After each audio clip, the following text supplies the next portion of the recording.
So what can you do when you feel that you are simply not good enough to do science? That everything that you do is complete nonsense. The only thing that you get all the times are error messages, failed experiments, failed hypotheses, and so on. And I want to talk about that in today's video because I feel it's something that isn't talked about quite as I think it should be. Because we all enter into science, especially during the PhD, which is for most of us the first real impact with science, like the first real moment in which we connect in the researcher's way of thinking, in research in general, and it's our first encounter of real science. I feel that we enter that path thinking that it's much more straightforward, right? So we think that you think A and B, and then A and B produce C, and you have this outcome, and then you prove it, and then you publish it, and so on. However, at least this is what I thought. When I started my PhD, I realized quite quickly that this wasn't going to be the case, that the only thing I'm going to get for weeks or even months are error messages, failed hypotheses, problems that I could not even think of at the beginning of my research project and when I was thinking about my project in general. And all of that I would say it takes a toll, not only on your mental health, which is the case as well, but also on your confidence, like on your identity as a scientist. Like, who am I as a scientist if everything that I do fails constantly?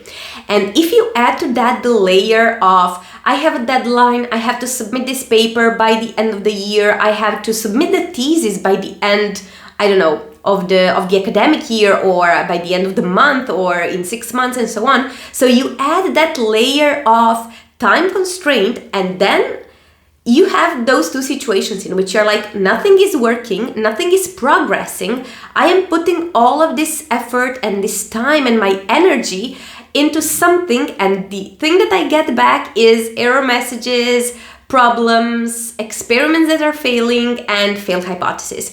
So how can one sort of detach your identity as a scientist from your failures?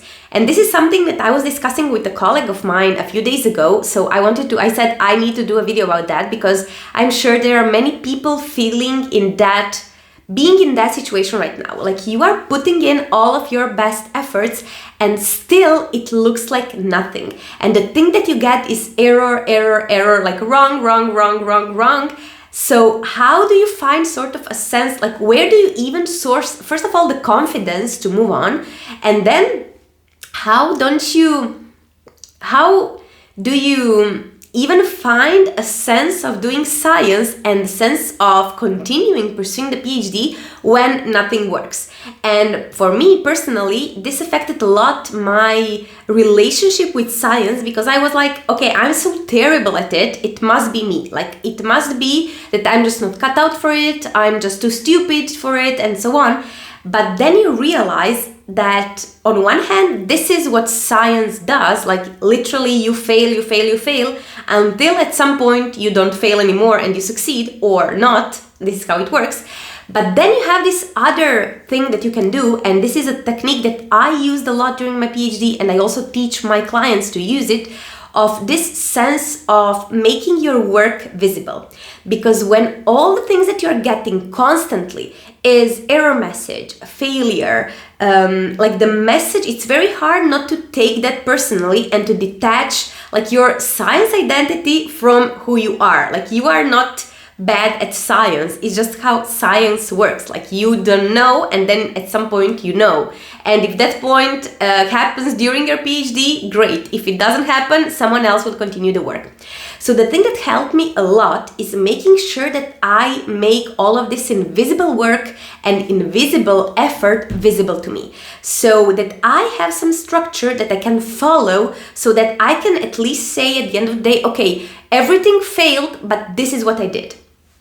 And you can do this by putting very, very tangible, little doable and tangible goals, like establishing little and doable, tangible goals for yourself. For example, cleaning up the code, making sure that you have the protocol written for your experiment, making sure that you provide some structure to the chapter that you have to write, making sure like all of those things are in your control. You cannot, of course, control how data will behave, how your experiment will end up, or whether your hypothesis will fail or not, but you can control these small things. Therefore, you should control, because those things are the ones that are going to help you to source confidence and to continue trying despite all of these error messages and failure. Having said that, this is exactly what I help PhD students do. So if you are feeling lost in your research, if you feel that everything is everywhere, that you have lost not only the spark, but also the motivation, you just want it to be done, but you don't know where to even start from in order to get things done, I want to invite you to join a completely free intro coaching call with me. I will leave a link down below in the description where you can schedule it, and then we can discuss your specific challenges, your specific issues, and see how we can work towards some submission and finishing that thesis, finishing that project, paper, or whatever it is that you are currently working on. So I hope that you found this video useful, and as always, see you in the next few days with another video. Bye bye.